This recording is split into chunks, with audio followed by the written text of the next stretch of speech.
Hello, I'm Alan Kohler, founder of Eureka Report, which is now part of Intelligent Investor, finance presenter and columnist for the ABC. And I'm Stephen Mayne, contributor at Intelligent Investor, founder of Crikey and shareholder activist. And we are The Money Café. The post-Chalmers Money Café. Back to normal, no James. No, that's right. What did you think of the 1 hour with Treasurer Chalmers last week? Oh, I thought it was good, and I thought he did very well. He came across extremely well, I think, and that was the feedback. I got a lot of that feedback too. It's interesting to listen. He was very impressive with the feedback. Yeah, well, I think that what I think he appreciated, I certainly did, and I think a lot of listeners appreciated, was that it wasn't an interview aimed at getting gotcha questions, that we were actually interested in finding out what he was. So you're defending our pussycat approach, are you, Alan? You know, because I got quite a bit of you should have asked this and you should have asked that.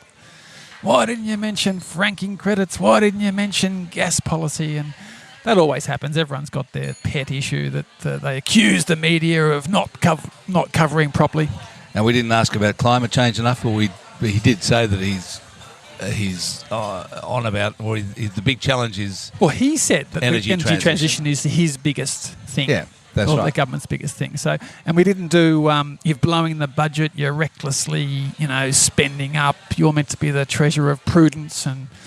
But look, apart from all the things we didn't ask Alan, I thought it was great, and we did really well. And is Angus Taylor? Where's he at? Is he not stepping up, or all gone quiet, or offer was made, no response? Offer made, no response. Okay, well, we offered equity.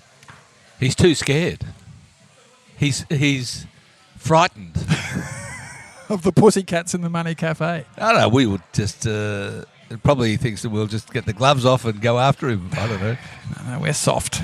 Yeah. We're very soft. Now listen, it's all happening in the markets. We've got the markets up this morning because Donald Trump said he's not going to sack Jerome Powell, the chairman of the Federal Reserve, having on Monday put out a post on Truth Social that called Jerome Powell a major loser and Mr. Too Late. And that followed a previous post last week on Truth Social in which he said Powell's termination can't come soon enough. So the assumption on Monday was that Trump will probably fire Powell and put in somebody who will do what he's told. Yeah, but look, he said worse back in 2018. This is just Trump. He just insults everyone, and he's only got 13 months to go. So he's out the door anyway in May next year. That's right. So why would you punt him? He doesn't have to sack him. It's okay. So he's just jawboning him for a rate cut. It's just the usual political jawboning, the independent central bankers to cut rates to make them more popular. Which won't work. Yeah, which is not credible. So go Jerome. He's strong. He's standing up. He's saying there's no Fed put here. If you jack up inflation and crash the economy, I'm not going to bail you out, Trumpy. You're not going to get the rate cuts you want to save from your madness. Yes. And you see Tesla's result was out this morning as well. And how much did they lose? Oh, well, No, they didn't lose. Profit was down 70%. Revenue missed by a couple of billion, so 19 billion, whereas in revenue for the quarter, the market was expecting 21.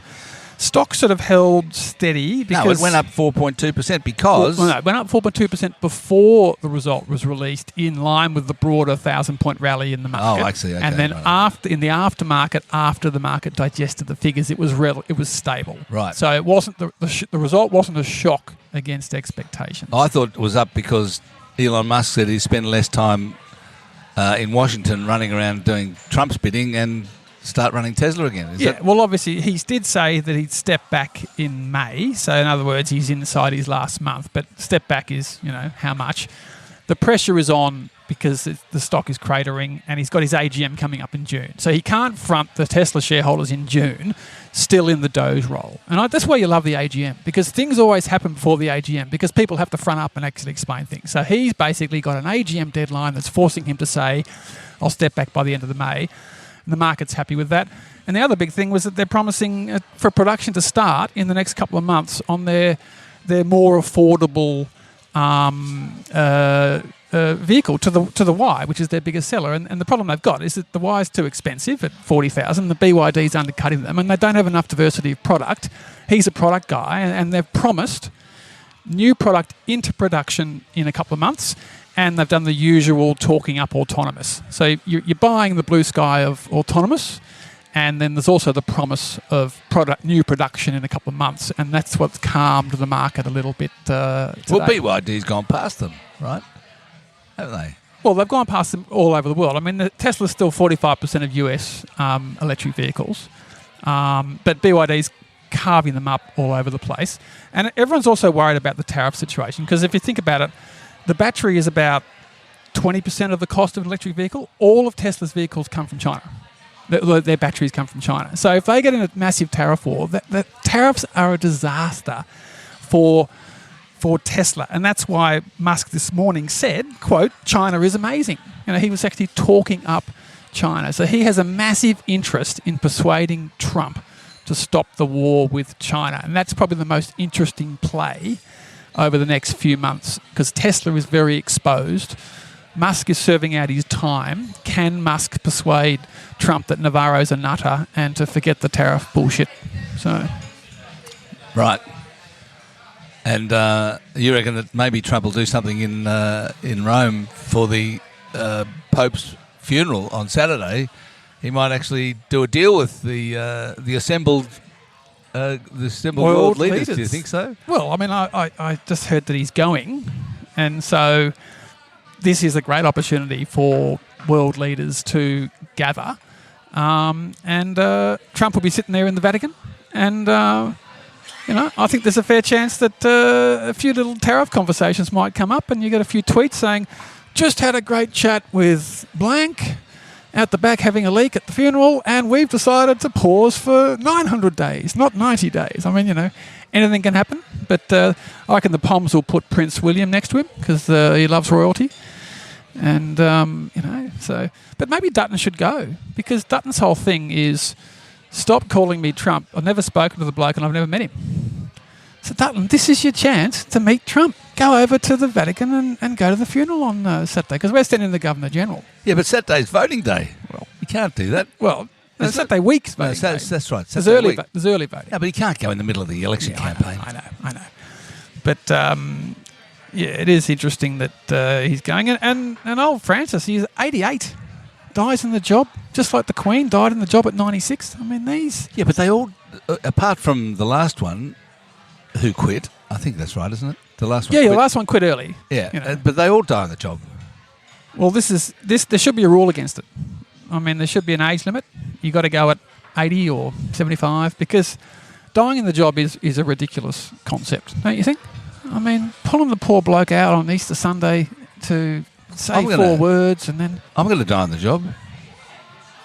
I think you'll do a Rupert. I am. I'm not going to retire. You're going to do a Rupert.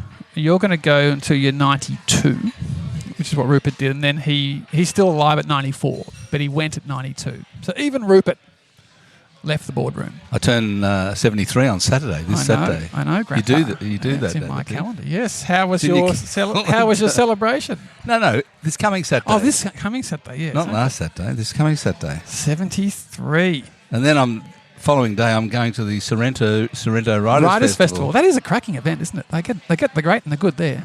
So I've got 2 events on Sunday, and one of them you'll be interested to know. The first one, 10:30 on Sunday morning, is about DEI, diversity, equity, and inclusion. What do you know about that? We've got 11 male questions again today on the Money Café, no women. So what do you know about DEI, Alan? Well, I presume they've asked me there to be against it or something. Maybe they think I'm going to be some kind of capitalist, rabid, anti-DEI person. So who else is on the panel? They're all women. Okay, so you're the token bloke saying get rid of DEI. It's all a joke. But you believe in DEI like every reasonable person does. I do, of course. So it's going to be furious agreement on the panel. Trump's a nutter. If they think that I'm going to be against it, they're going to be disappointed. Yes, and I'm guessing your other panel is probably housing, is it? Oh yeah, you can Captain Housing, back that working the normal franchisees out there, That's housing right. here, housing there, housing everybody where. Well, I know a bit about it now. Quite a bit. Enough to get into trouble, at least. Enough to get invited to every panel and every... You're basically the number one housing expert in the country now, Alan. So I wouldn't say that. I certainly... anyway, I wrote the book about it. You literally wrote the best-selling book about it. So well done, you. And we probably should talk a bit more about the election. Did you watch the debate last night? No. Debate number 3. I find it interesting how all the big media empires have to be given a debate. So you had the News Corp one. I know. You had the ABC one. And you've now got the Channel 9 one where they've got all their brands up there, 3AW and the Fin Review and 2GB and The Age, Channel 9. And then next Sunday you've got the Channel 7 one because Kerry Stokes can't miss out. So poor old Channel 10, owned by Paramount in the US, they're the only mob that don't get a look in for a... But look, 4 debates is good. It's healthy for democracy. And was last night's enlightening, Stephen? It was good. I was sort of dozing, but look, 2 of the 3 panellists said that Dutton won, as opposed to the News Corp one, where it was a narrow win from the People's Choice vote. I thought it was pretty even. I thought they both performed well, and they're both reasonable and across their briefs. Like it's a, we don't have anything to worry about no matter who wins, but it's looking like Albo's going to win, which will probably lead... The perception that Albo's going to win will lead to a bigger vote for the Teals and the Greens because people don't want to reward Labor, but they don't want to risk Dutton sort of Trump-like or, they can't see the case for change. But I think you'll see the Teal vote even higher because people don't want to reward Labor with a narrative that Labor's heading for a win, polls are going in their favour, etc. Yes. Well, at least we haven't got someone like Donald Trump here. We can't, as you say, it doesn't really matter who wins, particularly to the economy. Both their housing policies are inadequate, as I've been writing. They are. Neither of them are doing anything about productivity. Really. Correct. So, it doesn't matter. They're as bad as each other. And if you look at the messaging, so look, watching the ads, so Labor's going, nuclear, which is interesting. He's going to spend hundreds of billions on nuclear and have to cut everything else. That's their sort of attack ad. And the Liberals is sort of everything's going up. We'll give you some relief. Particularly with petrol 25 cents and $1,200 tax deduction. So they're not that exciting messages, are they? If you think about it, no one's promising anything special. What's the biggest thing that either side is putting up that is dramatic, and it's very cautious. No, what I'm most interested with this election is will either party hang on to the existing number of seats they've got? Labor's got 77, Coalition's got 58. Will either of them hang on to that number? And I reckon it's possible they'll both go backwards. I think it's more likely Labor will go back marginally and Liberals will go up a couple and you'll need a couple of Teals to form a minority government. There you go. But Albo was very firm last night about no government with the Greens. So he's very keen to not have to rely on the Greens. Well, it's very keen. But he can say that because there's, at least half a dozen Teals, possibly more, who he can deal with. Yeah, but if the numbers are there, like this is the thing, he giving a flat denial of who rely on the Greens means another election. And he's not saying another election. So if he needs 5 Greens to have confidence for supply, he will take it. He will not call another election. No, of course not. But he won't need 5 Greens to guarantee supply. I don't think that's right. He'll have enough Teal independence. His preference would be Teals, but if forced to go Green, he would. Is the honest truth. Okay, but he can't say it because Dutton's running a Green Labor scare campaign. So anyway, have you done any AGMs lately? Oh, look, there's a whole bunch coming up shortly, but I had a fun time in New Zealand yesterday. There's a company called Somerset, which is worth like $2.5 billion. They're a big resi aged care developer and retirement villages. So they've got retirement villages in, 5 or 6 in Victoria, Cranbourne and Churnside Park and Torquay. But they refuse to have remuneration report voting in New Zealand. So I was smashing them again on this.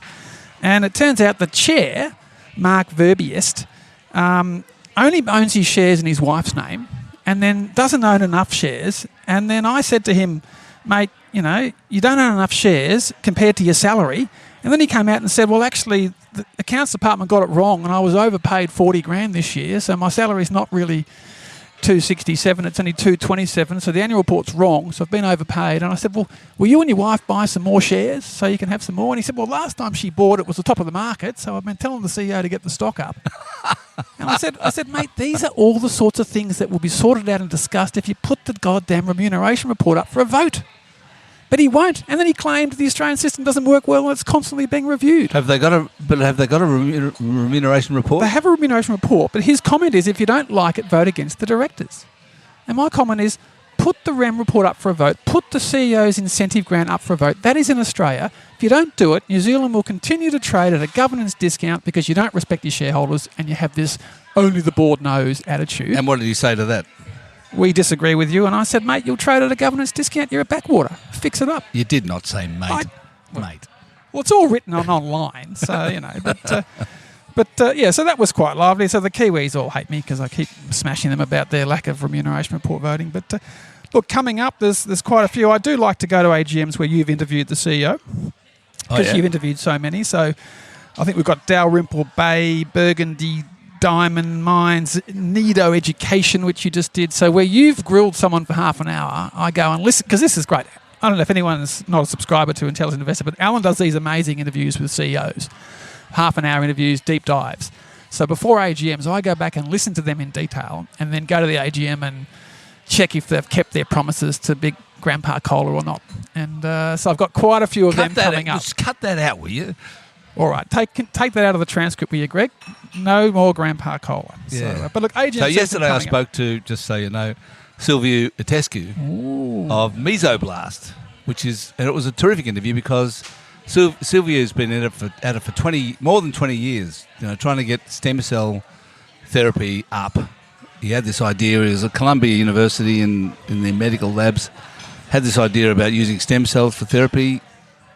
20 years later, he's finally got a drug on the market in the US, which is a therapy for graft versus host disease for leukemia patients who have had a bone marrow transplant who are children. So it's pretty specialised. But the thing is that each dose of this drug costs $1.5 million. I mean, there's 375 patients, and it's reimbursed by the government in the US. It's been accepted by Medicaid as being reimbursable, and so off to the races. So I guess you didn't ask him about the 10 placements they've done in the last 15 years with no follow-up share purchase plan for retail investors. Correct. I did not ask him about that. Because I wrote them a letter and said, if you don't do an SPP by August, I'm running for your board this year. So you didn't even mention that. No, I didn't. And did you run for the board? I will if they don't do a share purchase plan, because they're the worst offender in the market for doing big end-of-town placements, and they're not offering retail shareholders the chance to participate on the same terms. And you're snuggling up to them. Stephen, if I was a shareholder, I would vote for you as a director because I think that'd be a lot of fun to see you and Silviu go at it. I'll just get my the boardroom. Get my usual 1% when I run. So your usual 1%. They all just stare me down now because they know I'll get nothing. So they know it's a hollow threat. It's just a lot of paperwork for them, and it's a bit annoying. But Mr. Stephen Paper Tiger Mayne. Anyway, we should do some of our all-mail questions, I guess, at some point. Yes. Okay, before we do that, quick word from our sponsor. When markets go sideways, it's easy to feel lost. That's where Intelligent Investor steps in. For years, Intelligent Investor has helped countless subscribers grow and protect their investments, even in the most uncertain times. You can grab a 12-month Intelligent Investor Essential subscription for just $330. That gets you Alan Kohler's Weekend Briefing, CEO interviews, Talking Finance podcasts, and much more. And this month, there's a bonus.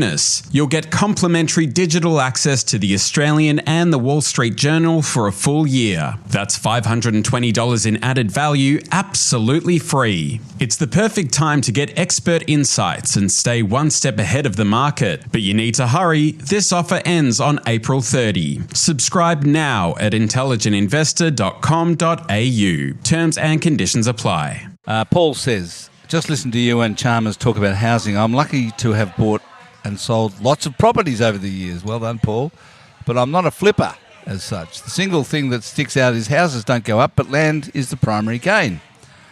I think I've had several blocks, and by the time I subdivide, i.e. 1 into 2 most times, the land has doubled in value. There is lots of government land around in federal, state, local and holdings. This land is a possible free gift as they own it to the people of Australia, zero cost to the budget. Can this land be put into play to then reduce the cost of housing and help all? P.S. Stephen was on the money with his question about trade immigration. Right. Anyway. That was cheap tradies by migration for the construction costs. Yeah, so look, Paul is absolutely right. As you know, I think I mentioned before at City of Manningham, where I used to serve, the total value of property is about 70 billion in terms of what we rate, and about 45 of that is land, and 25 of that is the capital improved value. So, correct. Of the 10 trillion in residential housing valuations in Australia, I'm guessing probably half is land. So if you're a government owner of land and you can have a zero cost, then you can deliver more affordable housing. But try and persuade governments to give away land that they own for nothing, very hard. Try and persuade them to turn a pocket park into 12 units, have a riot from the neighbours. Easier said than done. Yeah, well, they're not going to do parks, right? So there's government land that isn't parks. Because you're right. I mean, nobody's going to allow them to. But I couldn't even sell off park. a few snake catchers, a few battle axe blocks. We've got vacant land everywhere in Manningham, and you try and sell a couple of blocks and everyone says, you're selling off parks. It's very politically hard to just hand over government land for housing because the neighbours bang on because they've got a free park next door to them, and it's just hard. But it's a good solution because governments own a truckload of land and they should be forced to convert it into housing. So Oliver says, I've been reading that some analysts are expecting capital flows to move away from the US market over the next medium term, 5 to 10 years, given they have had a great run and also now look expensive. My question is, at 31, I have too many of my investments potentially in US exposed assets, and he's basically, Oliver, saying, should he diversify? Because at 70% of world stock markets, at the peak, the US is looking overpriced, and should everyone diversify away from US dollar assets? Yeah, so it's interesting because Oliver's got his money into ETFs that are diversified ETFs, and he reckons they're 70% US, which may be true because that's the proportion of the market, right? That's America's percentage of the global market. So if you've got a global ETF, you're going to be 70% US, and fair chance that percentage is going to shrink in the years to come. Well, not going to, Alan. What about has shrunk? Well, has. In this calendar year alone, US market down more than 10%, all non-US markets combined up 6%. So the great pivot out of US equities into global equities has been 16% plus because of Trump madness. Yeah, so it's already happening. So yes, Oliver, and it's not over. It's going to continue on for a while, you think? The reason the US became such a high percentage of the global market was because of the boom in technology stocks, in particular the Magnificent Seven. That was what it was all about, in fact. If you look at the US market X, or leaving out the Magnificent Seven, it's basically been flat. And it's all about the Magnificent Seven. And they have been overpriced. Although it does come down to a question of what do you think AI is going to do? I mean, artificial intelligence, and is it going to make a lot of money and so on? But still, they were overpriced. Yeah, but I mean, and now they're coming back. They were capitalised at more than 20 trillion Australian dollars. So that is a phenomenal amount of money. I mean, our market is worth, 3 trillion. So 7 stocks were worth 7 times the entire Australian market. And they were all making between them, a couple of $100 billion of profit. Yeah. So this is not just hype and expectations. Tesla's a bit of hype, but the others are making tens of billions of dollars of profit, the Microsofts and the Googles and the Apples. And that everyone bought those because they were just hoovering up so much of the global wealth. That's right. But there's 2 aspects of the Magnificent Seven. There's that, the money that they're making, but also the fact that global investors have been recycling spare US dollars into those stocks as opposed to US bonds and gold. And now the money's coming out of US bonds as well as the Magnificent Seven and into gold and other markets of the world. So and that's because of the fears about what Trump's going to do. So I think there's 2 aspects of it which probably is going to last a while. I agree. Did you see gold hit another record high overnight? It's up to US $3,500 an ounce. There you are. So I went to a big merger meeting last week at De Grey Mining, which has been taken over by Northern Star. The combined value of those two companies is now $33 billion. It will come into the ASX 20 in the next index change, and it's worth more than the supermarket giant Coles. So this gold play is fantastic for Australia because we produce 10% of the world's gold, one of the big three, along with the US and China. And so it's an amazing response to all of this. Simon says, Alan, I've been reading your ABC articles with interest as we come to the election. With the real estate boom starting in the early 2000s, adding to the GFC and COVID, is this generation of young adults the most financially disadvantaged in history compared to their immediate forebears? And which government is most to blame for this situation? That's a hard question, I know, so please ignore it if you want. Okay. Too late, Simon. He's already read it out. I've already read it out. I haven't ignored it. I think in history is a big call, probably. I mean, I'd say the young generation of the mid-1890s was pretty disadvantaged compared to their generation who went through the gold rush. Gold rush made Melbourne the richest city in the world. Yeah, and then while. but then there was a total collapse of property values in the mid 1890s, which resulted in everyone who owned a house then being penurious. So okay, all right. Well, but yeah, look, I think there is an element of this, of course, but it's also true that the parents are all rich. That's right. Someone owns the $10 trillion of residential property in Australia. Someone owns the $4.2 trillion in super. That's $14.2 trillion of wealth. Someone owns that, and that's a lot of wealth. So, yeah, but all the poor young people are going to wait for their parents to die. Well, that's the whole issue. And we're not going to die very quickly. We're going to live into our 90s. You've got to distribute early, Alan, then. This is the play. Pay off the HECS debts of your kids. Buy them a house, all that sort of stuff. So if Bank I'm any mum and dad, do it now. So if I'm any guide, my poor children are going to be in their 70s by the time I kick it and they get access to my money. I mean, well, my grandpa died at 107. He was the last surviving British officer from World War One, but the 160 grand we got helped pay off the mortgage. So, there you go. He lived a long time, but when it came, it was great. So that is the play. And but I disagree that it's the worst ever. I mean, one of the reasons why Australia is booming is because everyone wants to come here. All the migrants want to come here. The students want to come here. It's because it's a great place. We've never been better. Yes, I agree. Gary says, Trump imposes tariffs and Lazarus with a triple bypass, aka John Howard, imposed a GST, as has many other countries. Is there a difference allowing for some exemptions and the percentage? Well, obviously, what's exempted from a tariff is anything made here. So GST is on everything, wherever it's made, and a tariff is on imports. A tariff is a racist GST, basically. A racist GST. Because a GST treats everyone equally, whether you're a foreign good or a local good, whereas a tariff is biased against foreigners. That is a very emotive way to put it, Stephen, honestly. Yes, but yes. A tariff is a discriminatory tax, whereas a GST is a equitable tax. But the point, I suppose, the thing about a tariff is, as we are saying, it is a tax. It's a sales tax. It's a sales tax. And Trump and his economic gurus all say that the tariffs are paid by the exporting country, which is completely not true. It's paid by the consumer. And it's incredible that they continue to say it. I mean, and it's massively regressive. Well, and if you sustain tariffs at these levels with the US and China, then trade between those two countries will grind to a halt because 100% tariff is totally uneconomic for consumers and inflationary.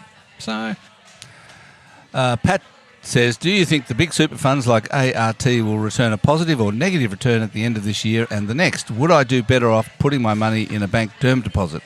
I don't think so, Pat. Mind you, 5% looks okay this year. It's possible the market will go down. The thing is, the super funds have got a lot of money invested in unlisted assets. And so they are valued, each year or quarter or something by valuers, and they don't have a lot to do with what's going on in the US at the moment. I mean, so I think it's probably too late to, like the US, like Buffett timed it perfectly with his exit from Apple and going into cash. But the market, it's too late. The market has already fallen quite a bit in the US. These super funds long term are doing close to 10%. They've long term outperformed cash term deposits. So I can't see a hide your money under the bed crisis scenario here. But if you do have cash, the advice would be lock it into term deposits now, because the zeitgeist is suggesting there'll be more rate cuts coming up with the global slowdown as predicted by the IMF overnight. Big global slowdown. What did the IMF coming. say? They came out and said that world growth they've downgraded from 3.3 to 2.8. US growth they've downgraded from 2.7 to 1.8. That is this calendar year. And Australian growth they've downgraded from 2.1 to 1.6. That takes, in the Australian case, that takes $13 billion off economic activity, which is probably just iron ore exports given a reduction in the iron ore price. But yeah, so global write-down in growth from the IMF is making headlines today. And that's probably true because Trump's buggered the world economy with his crazy tariffs, and it's going to cause a global slowdown. But not enough to take all your money out of super funds and put it under the bed or in cash. In case you're wondering, I've spent the morning focusing on or studying the healthcare system for an article that I'm doing, so I haven't really tuned in. When can we read this healthcare? Is this an ABC column? Yeah, probably. Good. Well, look forward to reading it, Alan.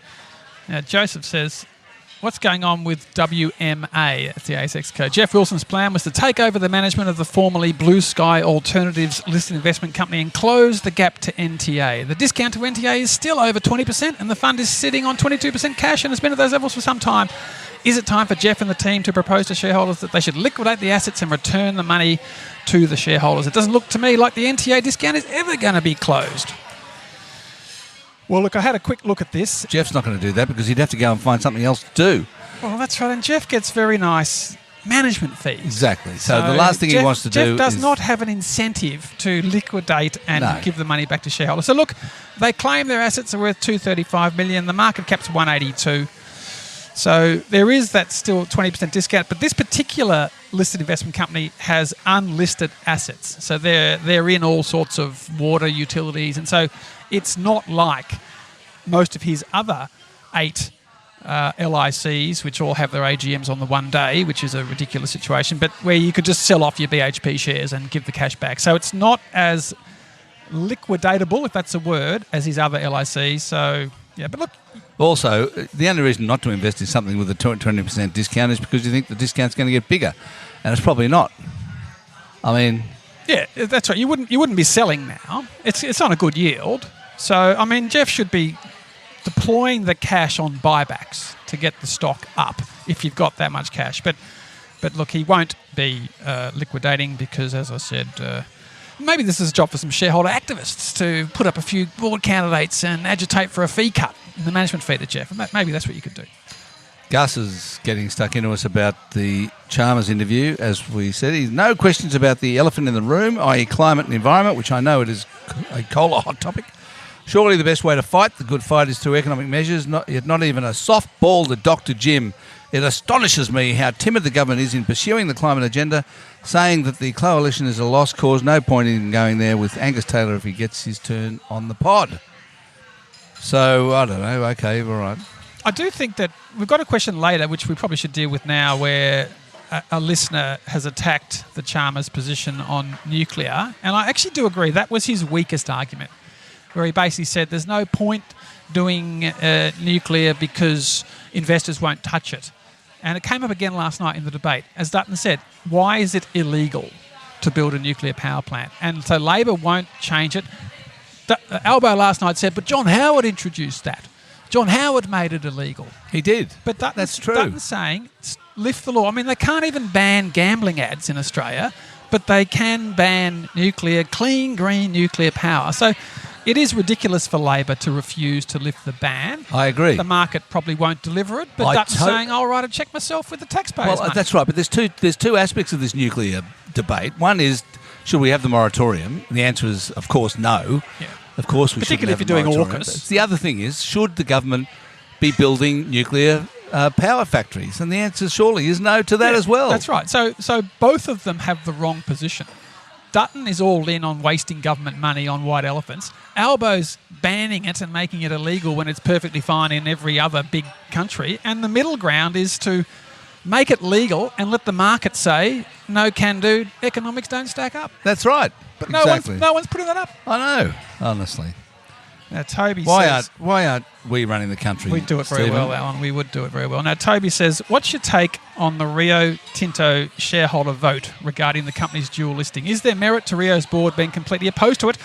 Do management just not want to move to Australia?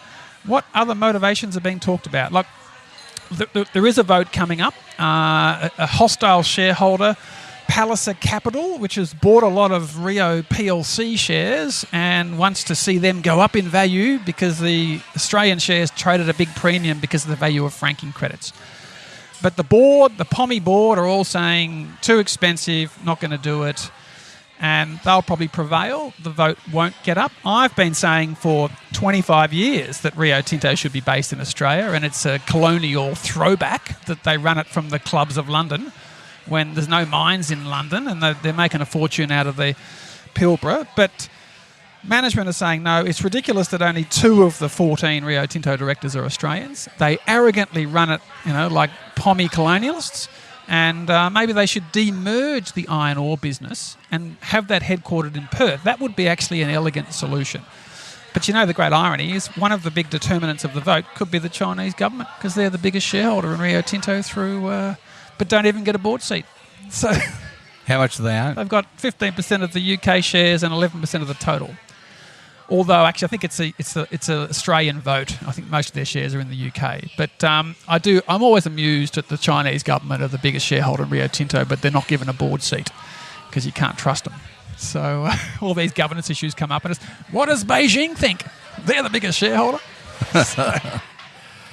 Jason says, what are your thoughts on granny flats to help solve the housing crisis as an investment? They are relatively cheap to build, attract an attractive return on investment. What are the pros and cons from your view? Well, I think, in a lot of places there are nothing to stop people building a granny flat, but in a lot of places the council rules or whatever it is that they've got there stops it. So I suppose what you're talking about is the federal government passing a law that prevents councils stopping people having a granny flat. Is that what we're talking about? I mean, the feds don't have any constitutional power because councils are entirely creations of state governments. When people say there's 3 tiers of government in Australia, that's not true.